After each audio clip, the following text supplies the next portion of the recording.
Okay, so share ko sa inyo to guys, no, kung paano natin guys malaman guys kapag merong tama guys yung board ng phone device natin guys, no, or merong shorted guys sa board ng ating phone device guys, no. So kahit wala tayo dito guys, tester guys, katulad ng analog tester guys, ay malalaman natin guys kapag merong tama guys yung board ng ating phone device guys, no. So ito guys yung sample natin guys, no.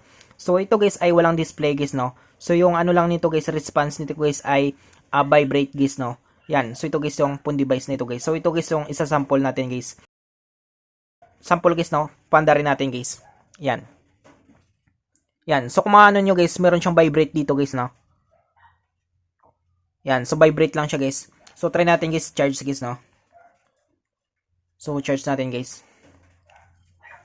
Yan. So nagba-vibrate siya guys, no. Ang ano lang nito guys, yung problema nito guys, wala siyang display guys, no. So panda rin natin ulit guys. Yan. So nagba-vibrate siya guys. Yan. So yung gagawin natin guys para malaman natin guys kapag merong tama guys yung phone device nito guys or yung board nito guys ay bubuksan natin ito guys, no. So para mabuksan natin dito guys ay pwede tayo gumamit guys ng pang opening tools natin guys, no. Or pwede tayo gumamit guys ng kuko natin guys, no. So sa akin guys kuko lang yung gagamitin guys para mabuksan ko ito guys. So paikot ito siya guys, no. So una natin gagawin dito guys, tanggalin natin guys yung sentry niya.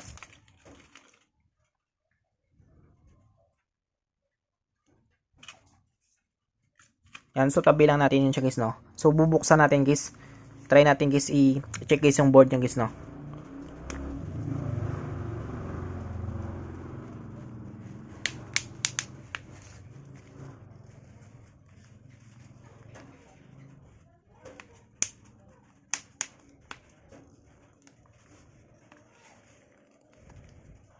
So kapag matigas guys, no, pwede kayo gumamit guys ng pang opening tools natin guys.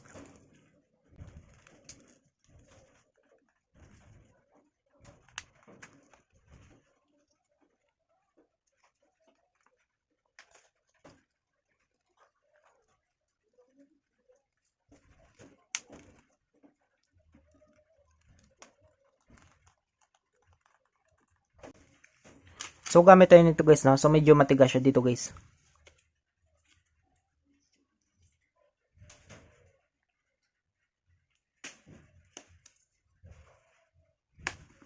Yan, so nabuksan na natin siya guys, no. So dandan lang natin guys.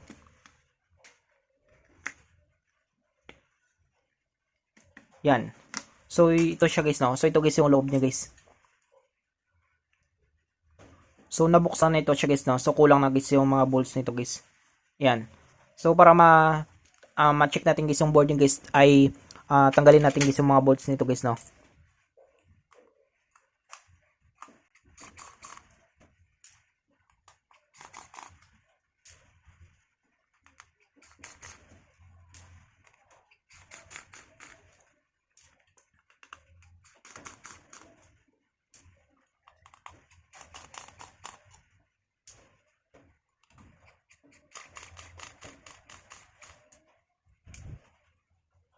So yan siya guys, no. So natanggalan natin guys yung mga bolts niya guys. So tanggalin natin guys yung cover niya.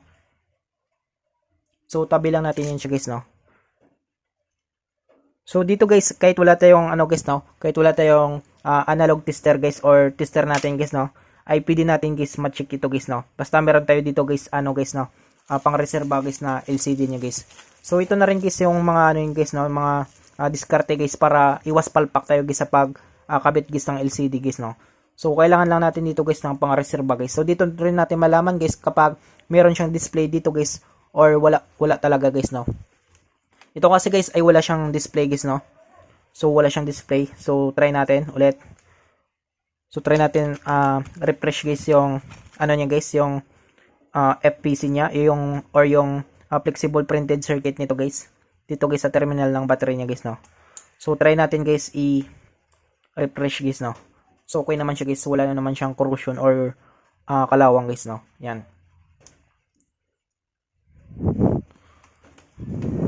So linisin lang natin guys. Para sure guys, no.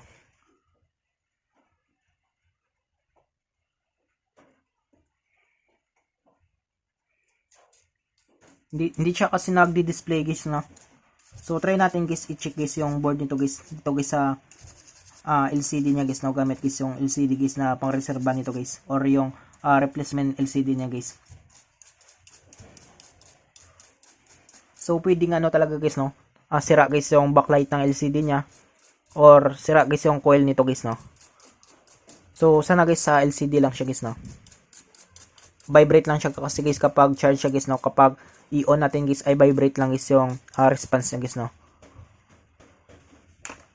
Yan. Tapos sunod natin guys ay tanggalin natin ito guys yung flex cable niya guys, yung FPC nito, flexible printed circuit dito guys sa LCD niya guys no.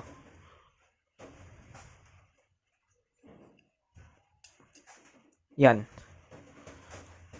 So linisin na rin natin ito siya guys.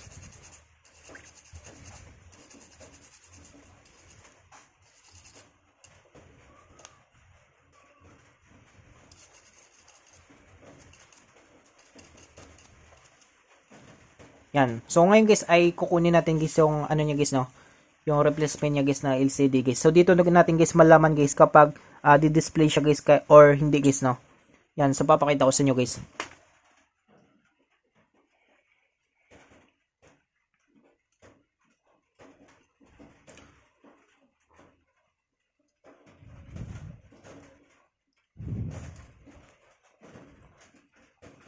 Tapos maglagay lang tayo dito guys ng isang bolts guys no. Dito guys sa power flex niya guys no. Maglagay tayo dito guys ng isang bolts para sa ground niya guys.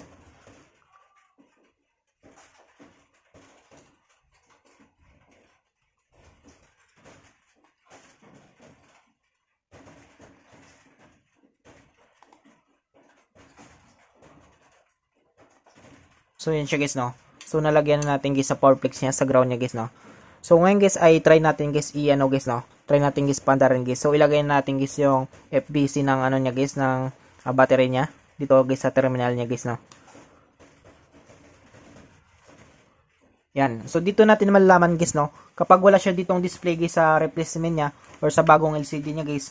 So maring sira guys yung LCD nito guys or ano guys no. Sira ito guys or ito guys mismo guys yung sa board niya guys yung may sira dito guys no. So try natin guys pandarin guys no.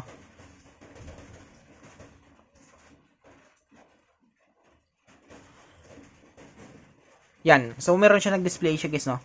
So ibig sabihin guys ay sira talaga guys yung LCD nito guys no. Yung nakakabit dito guys. So kapag meron kasi siyang vibrate guys, so malaki yung posibilidad guys na goods guys yung boards nito guys no. Kahit hindi tayo gagamit guys ng analog tester natin guys. Yan. So wait natin guys no kapag magtuloy siya guys. So yung battery pala nito guys no, nagalaw na rin guys. So wala na rin siya ditong plastic guys. So pina-repair na rin ito siya guys no. So ipinadala sa atin guys kasi nga wala na daw ang display guys no. Pinapa-check sa atin guys kapag maayos pa natin ba ito or wala or hindi na talaga maayos guys. Yan. So meron siyang password pala guys no. So phone lock, try again. 1 second. So hintayin natin yan. So hindi natin guys matest guys no. So try natin guys.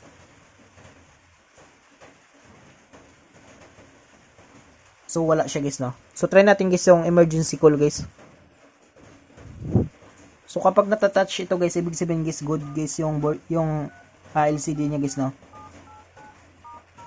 Yan. So hindi lang natin guys ma-test guys sa taas guys no. Meron kasi siyang ano guys no, password guys. Yan. So working naman siya guys no.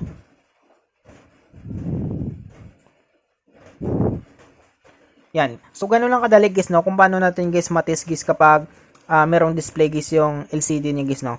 So check nyo guys, pwede nyo guys testingan guys sa replacement guys na LCD or sa bagong LCD nyo guys na binili guys no. Yan.